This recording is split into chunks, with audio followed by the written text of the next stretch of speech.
Sales a la noche polar y el mundo parece apagado. -30, silencio absoluto. Y de pronto, desde el suelo al cielo, se levantan columnas de luz perfectas, inmóviles, como láseres gigantes. Lo peor es que no vienen del cielo. Vienen de aquí. Nos hemos acostumbrado a pensar que el Ártico es una tapa de hielo aburrida en la cabeza del planeta. Pero esa idea se rompe en cuanto pones un pie allí y entiendes una cosa. El norte no se comporta como el resto de la Tierra. La física se vuelve teatral, la atmósfera se convierte en un escenario, y lo que en otras latitudes sería imposible, aquí ocurre sin pedir permiso. Hoy vamos a recorrer 13 pruebas de que el Polo Norte es, en esencia, otro mundo. Empezamos por algo que parece ciencia ficción, pero es solo el frío mostrando de lo que es capaz. Imagina que estás en un asentamiento pequeño, perdido en la oscuridad, donde las casas son manchas negras y el aire muerde la cara como vidrio. No hay árboles altos, no hay montañas que te protejan, solo una llanura congelada y una noche que no termina. Caminas, escuchas tu propia respiración y el crujido del hielo. Levantas la cabeza y te quedas quieto. Decenas de columnas de luz suben rectas hacia arriba. No parpadean, no ondulan como la aurora. Son líneas rígidas, limpias, demasiado perfectas. Algunas son doradas, otras rojas, otras azuladas, y parece que cada una está clavada exactamente sobre un punto del suelo, como si alguien estuviera escaneando el cielo por secciones. Tu cerebro hace lo que siempre hace cuando no entiende algo. Inventa una explicación peligrosa. Esto es un arma. Esto es una señal. Esto no debería existir. El nombre real suena casi inocente. Pilares de luz. Y lo inquietante es que, una vez que sabes cómo se forman, el fenómeno se vuelve todavía más impresionante, porque entiendes que no hay trucos, solo una alineación perfecta de condiciones que convierte el aire en una máquina óptica. La clave es algo que los polares llaman polvo de diamante. Cuando el frío es brutal y el aire está cargado de microcristales de hielo, esos cristales no se quedan arriba, en nubes lejanas. Caen y flotan en las capas bajas de la atmósfera, justo donde tú respiras. No son bolitas amorfas. Muchos tienen forma de placas hexagonales, finísimas, como mini espejos. Y cuando el aire está quieto, esos espejos se orientan casi horizontales por pura resistencia del aire, como hojas secas que buscan un equilibrio al caer. Resultado: sobre tu cabeza hay millones de espejos suspendidos. Ahora, imagina una farola amarilla, un foco blanco, una señal roja de un coche, una ventana iluminada. Esa luz sube, rebota en miles de cristales, y tus ojos, desde abajo, interpretan ese rebote como una línea continua. No es un rayo real que atraviese el cielo, es un reflejo colectivo, una ilusión geométrica tan convincente que parece una estructura sólida.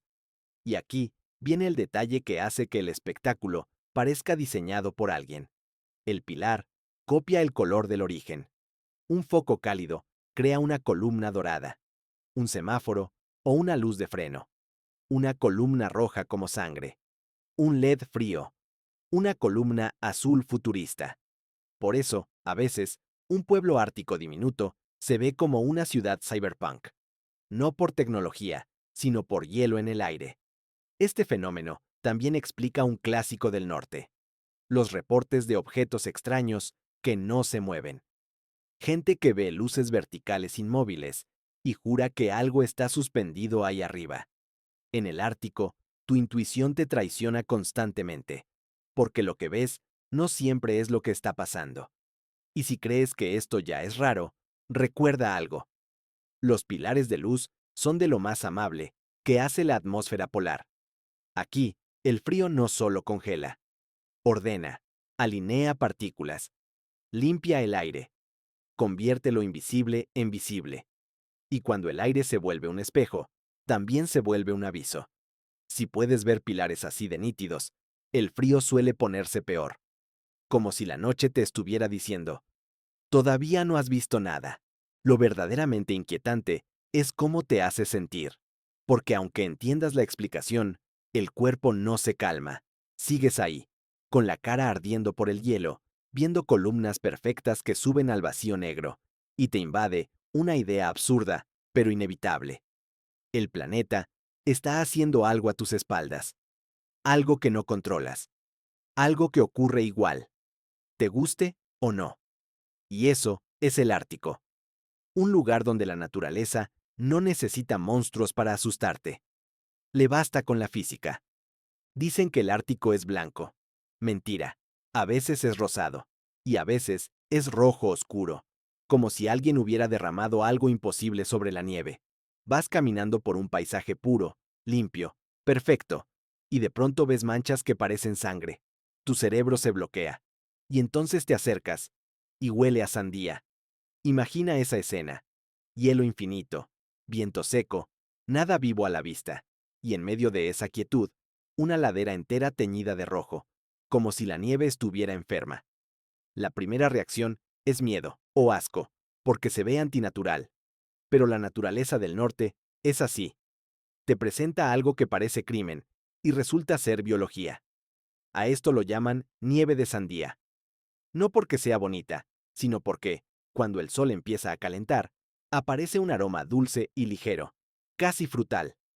Los exploradores la describieron hace siglos. Incluso en textos antiguos se habla de nieve teñida. Durante mucho tiempo, nadie entendía qué podía manchar así un glaciar entero. La explicación es microscópica, y por eso da más vértigo. En esa nieve vive una alga diminuta que pasa la mayor parte de su existencia dormida dentro del hielo. Cuando llega el momento en que el sol pega con un poco más de fuerza, despierta y sube hacia la superficie. Al principio es verde, como cualquier alga. Pero aquí arriba no hay piedad. El ultravioleta en regiones polares puede ser brutal, porque el aire es limpio, la reflexión del hielo es fuerte, y el sol, aunque bajo, castiga. Entonces, el alga hace algo que parece inteligencia. Fabrica su propia armadura. Produce un pigmento rojo, un protector solar natural. Ese pigmento tiñe a los microorganismos y a toda la nieve alrededor. Así sobreviven. No están decorando el paisaje, están defendiéndose. Y aquí empieza la parte inquietante, porque la nieve roja no es solo un fenómeno curioso, es un acelerador. La nieve blanca refleja luz. La nieve oscura la absorbe. Cuando se tiñe de rosa o rojo, se calienta más rápido.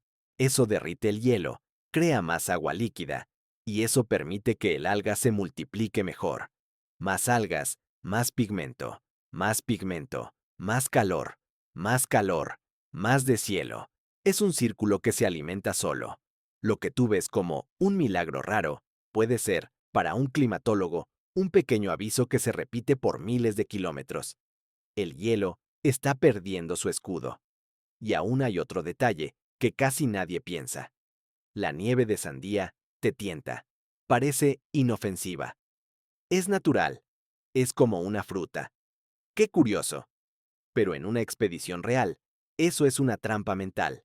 En el Ártico, cualquier cosa que te parezca bonita suele tener un precio.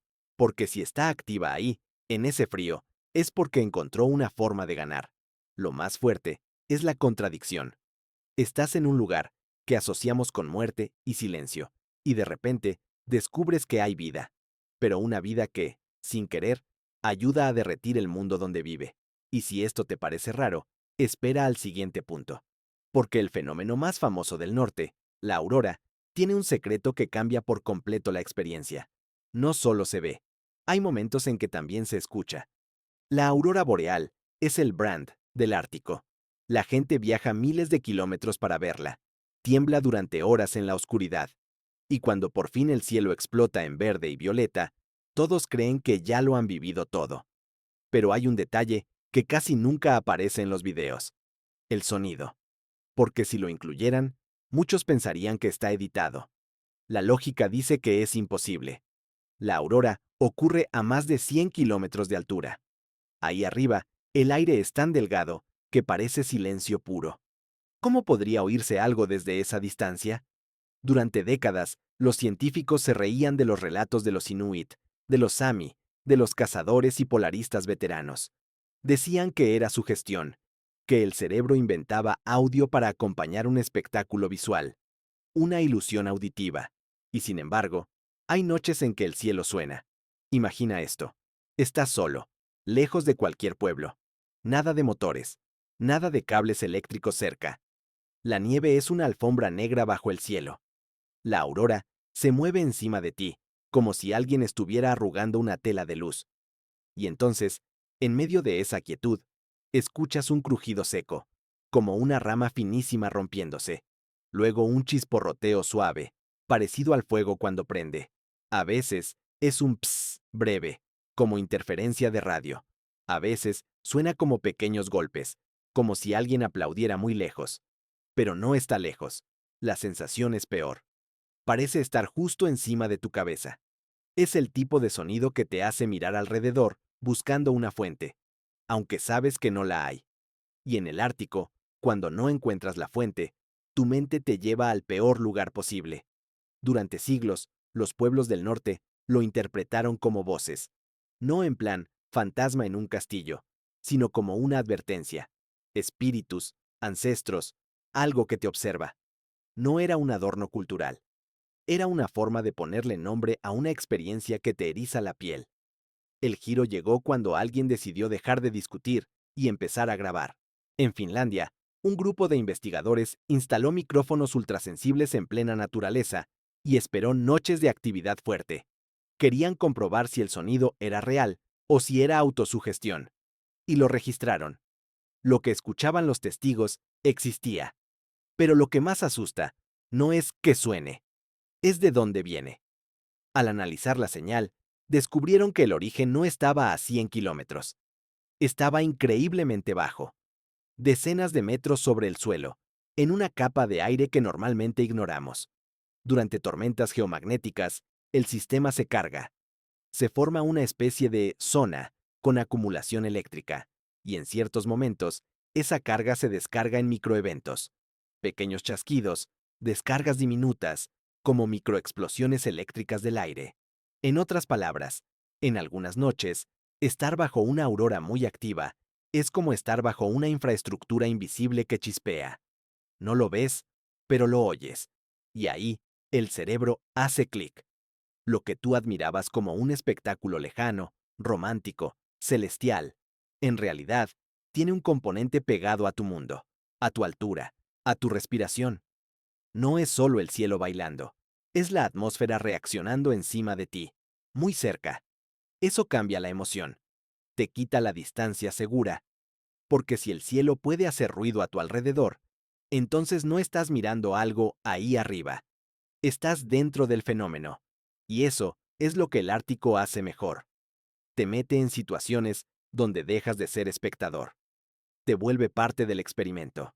Y si crees que el cielo haciendo sonidos ya es demasiado, espera a lo que pasa con el sol. Hay mañanas en que miras el horizonte y el sistema solar parece haberse roto. No hay un sol. Hay tres.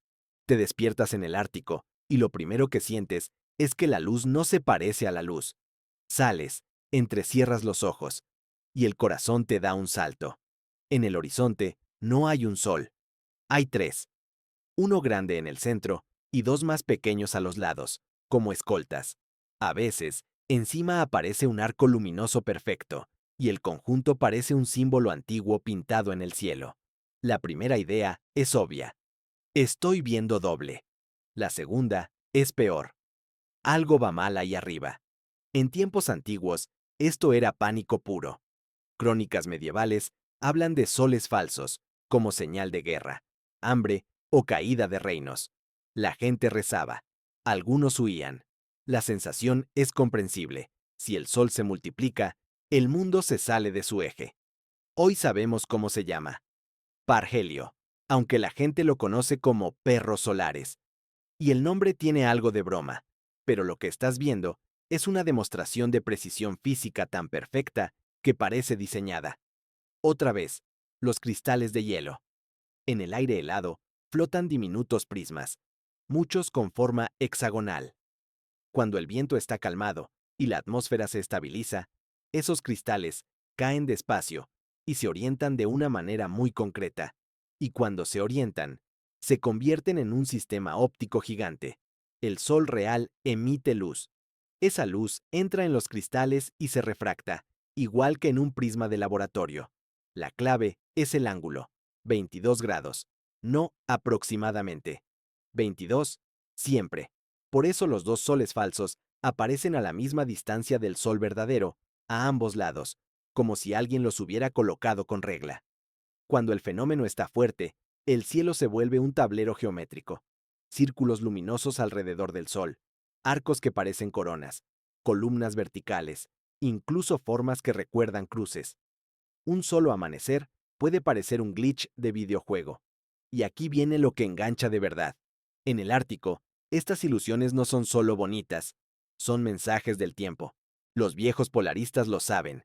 Si aparecen parhelios nítidos, suele venir más frío. Es como si el aire estuviera ordenándose antes de apretar el mundo. Lo inquietante es cómo te reprograma la percepción, porque el parhelio te demuestra que, en estas latitudes, el cielo no es un techo, es una lente. Y si el cielo puede duplicar el sol con tanta facilidad, también puede engañarte con distancias, formas, horizontes. Puedes creer que estás cerca de algo y estar a kilómetros. Puedes pensar que ves una montaña y estar viendo un espejismo frío. Y justo por eso, el siguiente fenómeno parece poesía, pero en realidad es una trampa delicada, porque en el Ártico hay noches en las que el hielo florece como un jardín, y lo que parece magia hermosa, en realidad está alimentando el océano con vida invisible. Si te digo, flores, piensas en primavera, en olor a tierra húmeda, en insectos. En el Ártico, en cambio, las flores aparecen donde no debería aparecer nada, sobre el hielo nuevo, negro y liso, como si el mar hubiera decidido decorar su propia tapa. Imagina que estás en la costa de un mar polar. Hace poco se formó una capa de hielo fina, oscura, casi como vidrio. No hay nieve aún, solo esa superficie plana que cruje con el frío. Cae la tarde, la temperatura baja de golpe, y de pronto el hielo empieza a brotar. En cuestión de horas, la plancha se cubre de miles de estructuras blancas, delicadas, con forma de helechos, plumas o pequeños ramos de cristal. Parece un jardín de porcelana. Parece imposible. A esto lo llaman flores de hielo. Y lo más cruel es que son intocables. Si intentas arrancar una, se desintegra. Si la rozas con el guante, se rompe. Si la tocas con la mano, se derrite. No son plantas, son un fenómeno que nace y muere en el mismo aliento del invierno. Para que aparezcan, tienen que alinearse condiciones casi perfectas. El aire debe estar muy frío, alrededor de 20 °C o menos. El hielo de abajo debe ser relativamente joven, cerca de 0 de Sergio. Debe haber calma, sin viento fuerte que destruya el crecimiento. Esa diferencia brutal de temperatura crea una capa de aire justo encima del hielo, saturada de humedad, como si el hielo exhalara. Y entonces pasa lo raro. Esa humedad se condensa de golpe en microcristales, que empiezan a crecer hacia arriba, libres, sin obstáculos. Es como escarcha, pero con permiso para construir esculturas en 3D. Y aquí viene el giro que cambia todo. Estas flores no son puras. Mientras el hielo marino se forma, expulsa la sal. La sal no encaja bien en la estructura del hielo, así que queda atrapada en canales y bolsas de salmuera. Esa salmuera, concentrada, sube por microgrietas y poros hacia las flores en crecimiento. Resultado: las flores están empapadas en un líquido tan salado que puede ser varias veces más salado que el océano. O sea, parecen delicadas, pero son pequeñas bombas químicas. Y lo más interesante, lo que hace que esto no sea solo un «qué bonito», es lo que ocurre dentro. Los científicos descubrieron que estas flores son mini ecosistemas temporales. En esos cristales viven comunidades de microbios y bacterias que se concentran ahí arriba en cantidades absurdas, porque la salmuera crea un ambiente especial. Son como oasis microscópicos sobre un desierto de hielo. Cuando sale el sol, o cambia el viento, o sube un poco la temperatura, las flores colapsan y se derriten. Y todo lo que vivía ahí cae de vuelta al océano. Es como si el hielo Sembrar vida en el agua. Un ciclo pequeño, silencioso, que ayuda a alimentar la cadena trófica del mar polar. Y aquí está la razón por la que el Ártico es otro planeta. Incluso cuando parece muerto, está funcionando. No como un paisaje, como una máquina viva. Pero si este jardín es delicado, lo siguiente es directamente irreal.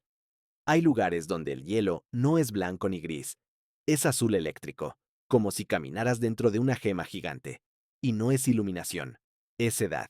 Si creciste pensando que el hielo es blanco, translúcido, o como mucho, gris azulado, en el Ártico te espera una escena que parece sacada de ciencia ficción. No necesitas auroras ni fenómenos en el cielo. Basta con encontrar la entrada correcta a un glaciar. Imagina que estás en Svalbard, Islandia o Groenlandia. Afuera todo es luz fría, nieve, viento. Ves una grieta en el hielo, un hueco estrecho por donde baja un hilo de aire helado. Te agachas, avanzas con cuidado, y de pronto el mundo cambia de color. No un poco. Cambia por completo. Estás dentro de un corredor enorme, curvado, como una catedral. Y no hay blanco. Todo, paredes, techo, suelo, brilla con un azul profundo, casi neón, como si alguien hubiera encendido una lámpara dentro del glaciar. La sensación es absurda. Parece que caminas dentro de un zafiro gigante, dentro de una piedra preciosa pulida por un dios. Y lo peor, o lo mejor, es saber que no hay trucos, no hay focos ocultos, no hay filtros. Ese azul es real. ¿De dónde sale? El hielo común, el de un congelador o el que se forma en una charca, se ve blanco porque está lleno de microburbujas de aire. Esas burbujas dispersan la luz en todas direcciones, como una nube. Pero el hielo de estas cuevas es viejo, muy viejo. Durante siglos, el glaciar se ha ido apilando y aplastando sobre sí mismo. La presión es tan brutal que expulsa el aire, lo comprime, lo elimina de la estructura. El hielo se vuelve denso, compacto, casi sin burbujas. Y entonces ocurre la magia óptica. Ese hielo empieza a comportarse como un filtro. Absorbe con facilidad los tonos rojos y amarillos y deja pasar sobre todo el azul. Cuanto más azul oscuro lo ves, más denso y antiguo es el hielo. Es como mirar edad en color.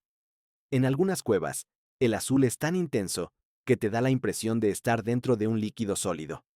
Pero lo que convierte esto en una experiencia inquietante no es solo el color, es el sonido.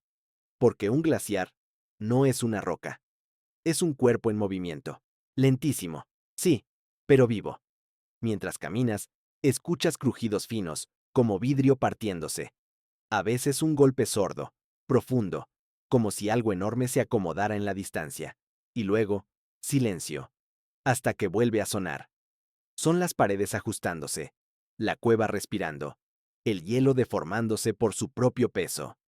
Entras pensando que es una atracción turística, y de pronto entiendes algo muy simple. Estás dentro de una estructura temporal. No es un lugar, es un pasillo que existe por un rato. Estas cuevas se forman cuando el agua de deshielo encuentra un camino, perfora y lava túneles. En invierno el agua baja o se congela, y quedan esas galerías impresionantes. Pero cada temporada cambian, se estrechan, se abren, se rompen, se derrumban. La cueva perfecta que viste hoy puede desaparecer mañana, como si nunca hubiera existido. Belleza con cuenta atrás. Y eso engancha al espectador por un motivo brutal. Te obliga a aceptar que el Ártico no es estático. No es un paisaje blanco. Es un sistema que se mueve, se reorganiza, se traga a sí mismo. Y si un glaciar puede construir una catedral azul y borrarla en una primavera, imagina lo que puede hacer la geología cuando tiene miles o millones de años. Porque en el siguiente punto, vamos a un lugar donde la Tierra dejó tiradas, sobre la tundra, esferas de piedra perfectas, como si alguien hubiera sembrado bolas de cañón en un mundo vacío. Hay un punto del Ártico donde el paisaje deja de parecer naturaleza y empieza a parecer una escena preparada, como si alguien hubiera limpiado la tundra y después hubiera esparcido objetos perfectos para que tú los encuentres. Estamos en el archipiélago de tierra de Francisco José, en un islote pequeño llamado Champ. Imagínate el desembarco. Costa gris, viento que corta, arena húmeda, piedras, musgo ralo. Nada espectacular. Hasta que caminas unos minutos hacia el interior, y entonces lo ves. El suelo está cubierto de esferas de piedra. No redondeadas, más o menos. Esferas. Algunas del tamaño de una pelota de ping-pong. Otras como un balón. Y otras, gigantes. 2, 3 metros de diámetro. Como si fueran bolas de demolición abandonadas en mitad del fin del mundo. Algunas están tan pulidas que parecen hechas con molde. Otras están medio enterradas, como si estuvieran emergiendo lentamente del suelo. La cabeza intenta encajar una explicación, y no puede. Se te dispara la parte más primitiva del cerebro. Esto no es normal. Y claro, Internet hizo lo de siempre. Huevos de alienígena, proyectiles de una guerra antigua, restos de una civilización perdida. Porque cuando algo parece demasiado perfecto, el humano no piensa en geología, piensa en intención. Pero la explicación real es peor, porque demuestra que la Tierra, cuando tiene tiempo, puede fabricar cosas que parecen obra de una inteligencia. Los geólogos las llaman concreciones. Y el proceso se parece, de forma inquietante, a cómo una ostra fabrica una perla. Hace millones de años, este lugar no era un islote helado, era fondo marino. En ese fondo, un pequeño núcleo, una concha, un diente, un fragmento de hueso, incluso un grano mineral más duro, actuó como centro. A su alrededor, los sedimentos empezaron a pegarse, capa tras capa, lentísimo, compactándose con el tiempo, cementándose con minerales disueltos en el agua. La naturaleza construyó una bola desde dentro hacia afuera, como si fuera una cebolla, pero esférica. ¿Y por qué hoy están todas al descubierto? Porque cuando el fondo marino se levantó y se convirtió en tierra, comenzó la guerra de desgaste. Viento, hielo, agua, ciclos de congelación. La roca blanda alrededor de esas bolas se fue deshaciendo, erosionándose, volándose en polvo. Y las esferas, más densas y resistentes, quedaron como sobrantes del proceso, expuestas sobre la superficie. Luego, el Ártico hizo lo suyo. Miles de años de abrasión con nieve, arena y hielo las pulieron, como una lijadora infinita. La escena final es esta: un campo de perlas de piedra tiradas sobre la tundra, sin orden aparente, pero con una perfección que te provoca sospecha.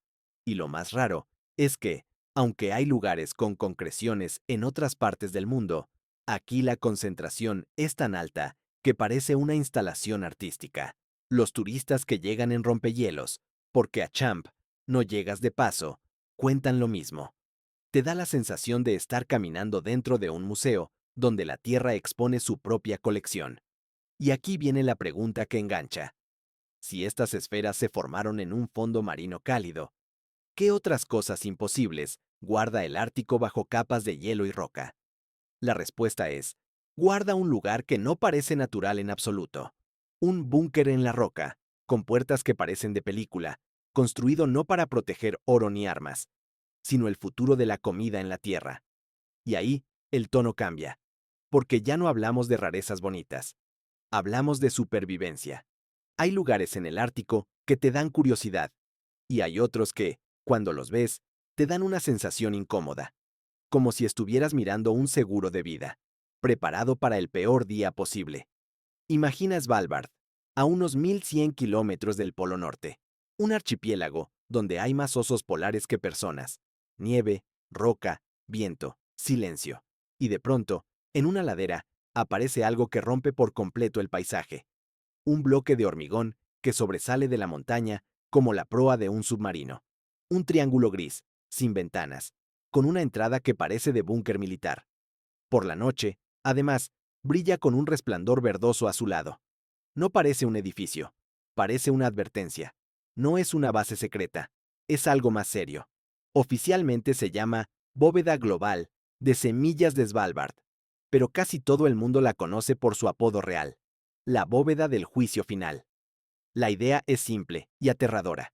Si un día el planeta sufre una catástrofe global, guerra, colapso climático, pandemia, hambre masiva, y perdemos cultivos, variedades, bancos genéticos, este lugar es el backup de la humanidad. El plan B, cuando ya no hay plan. No guarda dinero. Guarda lo único que vale más que el dinero cuando todo se cae. La posibilidad de volver a plantar comida. Por eso está aquí. Por eso no está en una capital, ni en un laboratorio brillante. Está en una roca helada, lejos de todo, en un sitio donde la naturaleza hace de guardia. La bóveda está excavada dentro de la montaña, a más de 100 metros de profundidad. Puertas blindadas, túneles largos, sensores, y dentro, salas frías a 18 SIO de Hertiesia, con estanterías llenas de paquetes sellados, millones de muestras de semillas de todo el mundo. Arroz, trigo, maíz, legumbres, variedades antiguas que ya ni se cultivan, plantas resistentes a plagas, especies que podrían salvar regiones enteras. Cada país, en cierto modo, tiene su caja fuerte. Es como un banco, pero de futuro. Lo inquietante es que esta bóveda ya tuvo que cumplir su función. Cuando la guerra afectó bancos de semillas en otras partes del mundo, algunas colecciones se recuperaron gracias a las copias guardadas aquí. Ese momento fue un golpe de realidad. No es una idea para películas, es un sistema que se usa. Y entonces llega la ironía perfecta, la que mete el gancho de largo alcance. La bóveda se diseñó para sobrevivir a casi todo, pero en 2017 ocurrió algo que nadie quería ver tan pronto. Agua de deshielo se coló en el túnel de entrada. No entró en las cámaras de semillas, no destruyó el contenido, pero el mensaje fue brutal. Incluso el lugar construido para resistir el fin del mundo está siendo tocado por el calentamiento del Ártico. No es una amenaza inmediata, es peor, es un recordatorio. Si el frigorífico eterno necesita ajustes, ¿qué le espera al resto del planeta? Y aquí es donde el vídeo se vuelve adictivo, porque después de hablar del plan de emergencia más serio del mundo, el siguiente punto parece una broma, hasta que te das cuenta de que es real. En el Ártico existe un unicornio, no de cuento, uno de 1,5 toneladas, con un cuerno de 3 metros, que durante siglos engañó a reyes y cambió la historia. Si alguien te dijera, los unicornios existen, te reirías, y con razón. Pero el Ártico tiene una criatura que durante siglos fue vendida en Europa como prueba de que la magia era real. Reyes, nobles, coleccionistas, todos pagaban fortunas por su cuerno, convencidos de que tenía poderes para curar venenos y enfermedades. El animal existe, y es mucho más extraño que un caballo. Se llama narval. Imagínalo, un cetáceo de agua helada, del tamaño de una furgoneta, y de su cabeza sale una lanza larga, recta, con una espiral perfecta.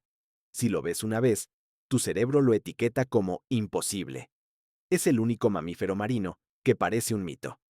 Durante la Edad Media, vikingos y comerciantes del norte llevaban esos colmillos a Europa y los vendían como cuernos de unicornio. Eran objetos de lujo absoluto. Se dice que un solo colmillo podía costar lo mismo que un castillo, y no porque fuera bonito, porque la gente creía que, si lo triturabas y lo mezclabas en una bebida, te protegía de venenos. Era el antídoto definitivo, comprado con fe. La verdad era otra. Ese cuerno no es un cuerno, es un diente. Técnicamente, es el colmillo izquierdo del narval. Y aquí viene lo grotesco. En muchos machos, ese diente empieza a crecer, atraviesa el labio superior y se convierte en una vara de 2, incluso 3 metros. Puede pesar unos 10 kilos, y aunque parece rígido como una lanza, es sorprendentemente flexible. Puede doblarse varios centímetros sin romperse. Durante siglos, la gran pregunta fue obvia. ¿Para qué sirve?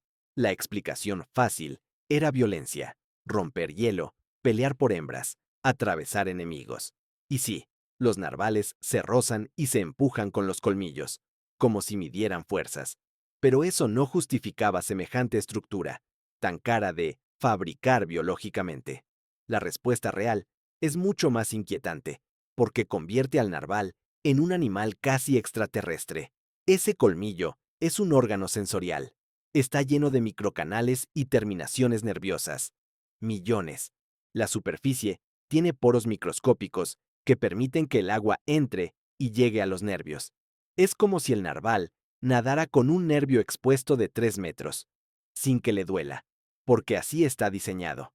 Con eso, puede detectar cambios mínimos en el agua, temperatura, presión y, sobre todo, salinidad. En el Ártico, esa información es vida o muerte. La salinidad y la temperatura te dicen dónde el hielo va a cerrar, dónde hay corrientes, dónde se concentran peces, dónde se forma una trampa mortal. El colmillo funciona como una antena biológica, una estación meteorológica y una brújula química a la vez. Y aquí viene el giro que vuelve a subir la tensión. Aunque no es un arma en el sentido clásico, los narvales sí lo usan como herramienta de caza. Grabaciones modernas mostraron algo que parece simple, pero es brutal. El narval se acerca a un pez y le da un golpe seco con el colmillo para aturdirlo. No lo atraviesa, lo golpea, como si llevara una porra incorporada. Lo más frustrante es que ver un narval en libertad es casi como ver un fantasma. Viven en zonas de hielo denso, lejos de rutas comunes, y cuando aparecen, suelen hacerlo poco tiempo, como si supieran que no pertenecen al mundo humano. Y ahora piensa esto. Si el narval, un unicornio real, está hecho para un Ártico de hielo estable, ¿qué pasa cuando el hielo deja de ser estable? Porque el siguiente punto es exactamente eso. Una criatura nueva, nacida del calentamiento, un híbrido, que antes era imposible, y que podría reemplazar al verdadero rey del norte. Si el oso polar es el símbolo del Ártico, este siguiente animal es la señal de que el Ártico está cambiando, y no por poquito, porque lo que vas a escuchar no es una leyenda, es evolución en directo, y da miedo precisamente porque es real. Se llama Grolar. También lo verás como Pitsli, un híbrido entre un oso polar y un oso grizzly. Hace no tanto, esto habría sonado imposible. Los osos polares vivían en el hielo marino, cazando focas. Los grizzlies dominaban bosques y montañas al sur. Eran dos mundos separados por clima, por distancia y por costumbres. Pero el clima ha movido las fronteras. El hielo se retira. El polar baja buscando tierra firme. El grizzly sube porque ahora el norte ya no es tan hostil. Y un día se cruzaron. La primera vez que se confirmó científicamente, mucha gente pensó que era una rareza, algo puntual, un accidente, pero no. Han aparecido más casos. Y lo peor, o lo más impresionante, es que estos híbridos no son estériles. No es como una mula. Pueden reproducirse. Es decir, no es un error. Es el inicio de una línea posible. ¿Y cómo se ve un grolar? Raro. Como si alguien hubiera mezclado dos fotos y hubiera dejado el resultado a medio renderizar. Tiene el cuerpo potente y el hombro alto del grizzly, con garras largas. Pero la cabeza puede ser más estrecha, más alargada, con esa forma típica del polar. El pelaje no es blanco puro. Es sucio, beige, a veces con tonos crema, como un oso polar lavado mal. Ahora viene lo que engancha de verdad. El grolar no solo existe, puede ser más peligroso. El oso polar es un especialista, perfecto en el hielo, brutal cazando, pero en tierra se calienta rápido, gasta energía, su mundo se le está rompiendo. El grizzly es un generalista, come de todo, aguanta, se adapta. El híbrido se queda con lo mejor de ambos. Puede moverse bien en tierra, nadar, explorar, buscar comida variada y sobrevivir sin depender tanto del hielo. Es como si el Ártico estuviera contratando un nuevo depredador, más flexible. Y está el factor carácter. Los polares suelen evitar conflictos innecesarios si no están hambrientos. Aunque cuando atacan, atacan en serio. Los grizzlies son territoriales, impulsivos, con reacciones agresivas si sienten amenaza. Algunos biólogos creen que el híbrido puede combinar la curiosidad y agresividad del grizzly con la eficiencia depredadora del polar, una mezcla que, en un encuentro humano, no es precisamente tranquilizadora. Lo que hace que este punto sea inquietante no es qué animal tan raro, es lo que significa. Si el híbrido se vuelve más común, el oso polar puro queda en desventaja, porque el mundo que lo hizo perfecto está desapareciendo. y el mundo nuevo premia a quien se adapta rápido. Es una escena dura. El rey del hielo pierde el trono no por un enemigo externo, sino por un hijo del cambio climático. Y justo cuando crees que ya no puede ponerse más extraño, el siguiente punto te lleva bajo el agua, a un animal que parece inmortal, un depredador que se mueve lento, casi ciego, como un cadáver flotando, pero que puede haber nacido cuando tus antepasados ni siquiera imaginaban este mundo. Imagina que estás buceando en aguas negras, heladas, donde la luz no llega y el silencio pesa. No ves nada a más de un par de metros. Y de pronto, desde la oscuridad, aparece una silueta enorme, lenta, como si el océano estuviera moviendo un cadáver. No te da miedo porque parezca rápida. Te da miedo porque parece vieja, demasiado vieja. Conoce a la tiburón de Groenlandia. Los científicos lo llaman tiburón dormido, por su forma de moverse. Su velocidad media es ridícula, menos de un km/h. Un humano podría ganarle caminando en el fondo, pero esa lentitud no es debilidad, es estrategia. En el Ártico, moverse poco es ahorrar vida. Su cuerpo es gris, áspero, lleno de cicatrices. Da la sensación de que no pertenece a nuestro tiempo. Y cuando te acercas, viene el detalle que incomoda de verdad. Los ojos. Muchos tiburones de Groenlandia tienen los ojos blancos, lechosos, como si estuvieran muertos. Porque en muchos casos, literalmente no ven. La causa es un parásito, un pequeño crustáceo que se fija en la córnea y va degradándola poco a poco. El tiburón queda casi ciego, y aún así sigue cazando, guiándose por el olfato y por vibraciones. Un depredador gigante navegando a oscuras durante siglos. Y ahora viene el dato que convierte esto en un monstruo de otro nivel. Durante mucho tiempo, nadie supo cuánto vivían, porque los tiburones no tienen huesos con anillos fáciles de leer. Pero en 2016, investigadores analizaron el cristalino del ojo con métodos de datación, y lo que salió fue tan absurdo que parecía un error.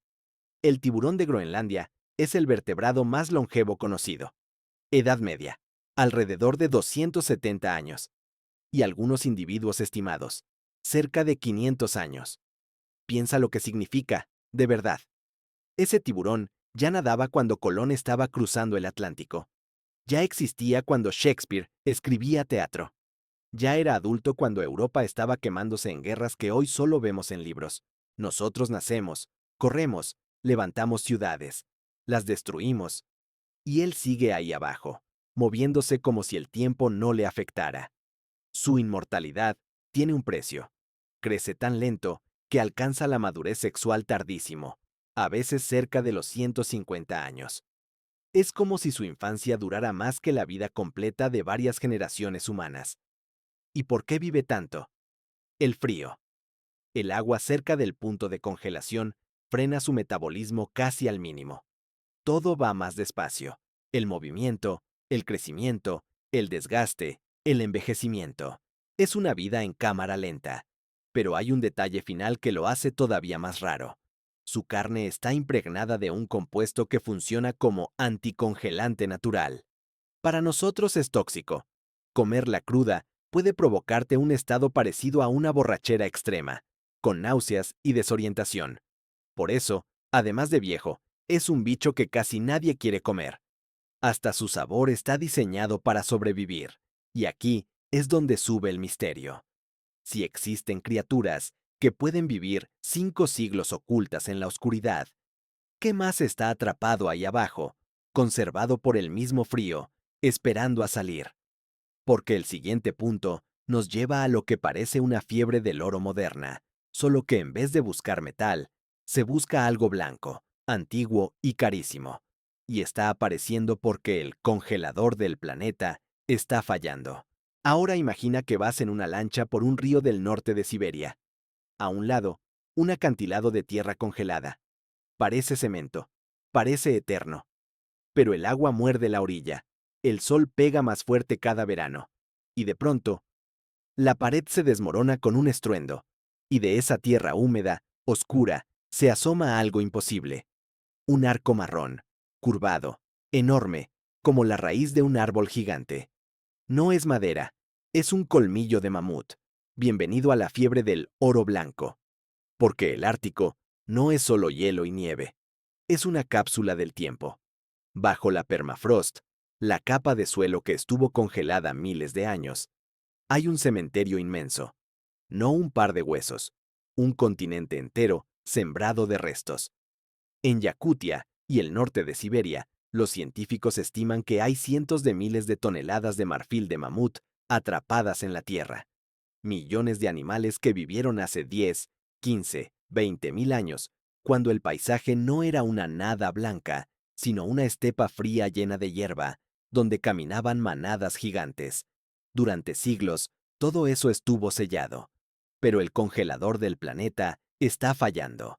La permafrost se derrite, los ríos se comen las orillas, los acantilados colapsan, y la historia empieza a salir a la superficie, como si la Tierra estuviera escupiendo su pasado.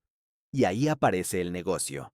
Cada verano, llegan grupos enteros a buscar colmillos, algunos con permisos, otros no. Viven semanas en condiciones brutales, entre mosquitos, barro, humedad, y trabajan con bombas de agua para lavar la tierra congelada y dejar expuestos los restos. Porque un colmillo grande, entero, puede valer una fortuna, decenas de miles de dólares. En algunos casos, lo que cuesta un apartamento. El mercado existe por una razón muy concreta. El marfil de elefante está prohibido en muchos lugares, pero el mamut ya está extinguido. Legalmente, es otra cosa. Para talladores y compradores, es el atajo perfecto. Lo más perturbador no es el dinero, es lo que encuentran. No hablamos de fósiles de piedra. No hablamos de huesos convertidos en roca. Hablamos de huesos reales, orgánicos. A veces salen colmillos con tejidos pegados. A veces aparece piel. A veces fragmentos que todavía conservan forma. Como si el animal hubiera muerto ayer, solo que cubierto por miles de años. En ocasiones han encontrado crías completas, con pelo, con músculos, con órganos conservados por el frío. Y ahí es donde el relato se vuelve ciencia ficción. Porque para la genética, esto es oro puro, ADN en un estado increíble, lo suficiente como para que en laboratorios se hable en serio de algo que parece una locura. Traer de vuelta al mamut, no en teoría, en serio, usando ADN de mamut y técnicas de edición genética con parientes cercanos como el elefante. La idea de un mamut moderno ya no suena a película, suena a proyecto con presupuesto. Pero aquí está el conflicto que hace que esto sea un golpe en el estómago. Cada colmillo que sale para venderse muchas veces destruye el yacimiento completo. Los buscadores arrancan lo valioso y dejan el resto al sol, donde se degrada en días. La historia se pierde. Lo que pudo ser un descubrimiento científico se convierte en mercancía. Y todo esto pasa por una razón. El suelo se derrite. La permafrost se abre, como si la Tierra ya no pudiera sostener su propia memoria. Y eso nos lleva al final, al último punto, a un lugar que no es bonito ni curioso. Es una herida abierta que crece cada año, un agujero que suena, que traga bosque, que libera gases antiguos, y que parece literalmente una puerta hacia abajo. Ahora sí, el final. El punto que no es un fenómeno bonito, ni una rareza para turistas. Esto es una grieta real, activa, creciendo frente a nuestros ojos. Un lugar que parece un accidente geológico, pero se comporta como un ser vivo hambriento. Imagina que vuelas en helicóptero sobre la taiga de Yakutia. Abajo, kilómetros y kilómetros de bosque intacto, verde oscuro, silencioso. Y de pronto, en medio de esa uniformidad, aparece una forma imposible. Una enorme cicatriz en la tierra, como si alguien hubiera arrancado un pedazo del planeta con una cuchara. Bienvenido al cráter de Batagai. Los locales lo llaman la puerta al infierno. Y no es por marketing, es por lo que se siente al verlo. Una pared gigantesca, vertical, de suelo colapsado, con capas de tierra y hielo expuestas como un pastel de 200.000 años. Y lo más inquietante es esto. No es un meteorito, no es un volcán, no es un cráter muerto. Es un colapso de permafrost, un derrumbe térmico, Un agujero que se abre porque el suelo que debía estar duro como piedra, ahora se derrite. La historia de cómo nació es absurda y aterradora por lo simple. En los años 60, talaron un área de bosque cerca. Se perdió la sombra. El sol empezó a calentar el suelo. La permafrost, ese cemento que mantenía todo firme, comenzó a ablandarse, y entonces la Tierra se vino abajo. Una vez que empieza, es casi imposible detenerlo. El cráter ya supera el kilómetro de longitud y ronda los 100 metros de profundidad. Y crece, año tras año, se traga árboles, laderas, terreno entero, como si el Ártico estuviera fallando estructuralmente.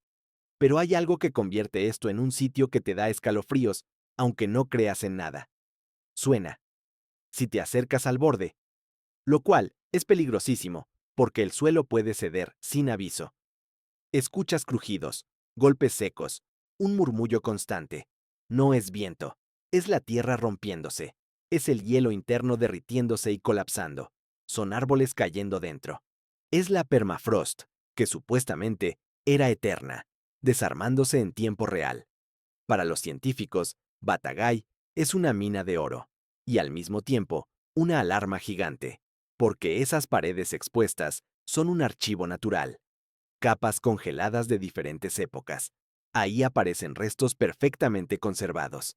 Animales antiguos, plantas, polen, semillas, incluso cuerpos completos. Batagay ya ha entregado hallazgos que parecen imposibles. Criaturas de decenas de miles de años con tejidos preservados. Es como si la Tierra abriera una ventana al pasado, mientras se desmorona. Y aquí llega lo peor. Lo que convierte esta puerta en una amenaza global. Dentro de la permafrost hay gases atrapados desde hace milenios, metano y CO2. Cuando el suelo se derrite, esos gases se liberan, y esos gases calientan la atmósfera, y ese calentamiento derrite más permafrost. Es un círculo vicioso. Más calor, más derrumbe, más gases, más calor. Batagay no es solo un agujero. Es un recordatorio brutal de que el norte no está quieto. Está cambiando, y está cambiando rápido. Y aquí, el golpe final que quiero que te quede.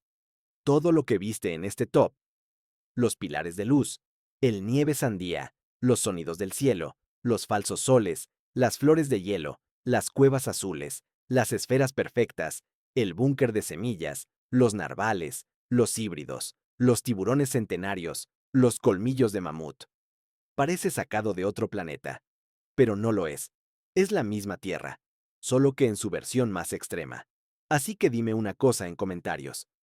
¿Qué te impresionó más de estas 13 pruebas de que el Ártico es otro mundo? Y si te quedaste hasta el final, ya sabes, suscríbete, deja tu like, porque lo siguiente que está despertando bajo el hielo no va a esperar a que estemos listos.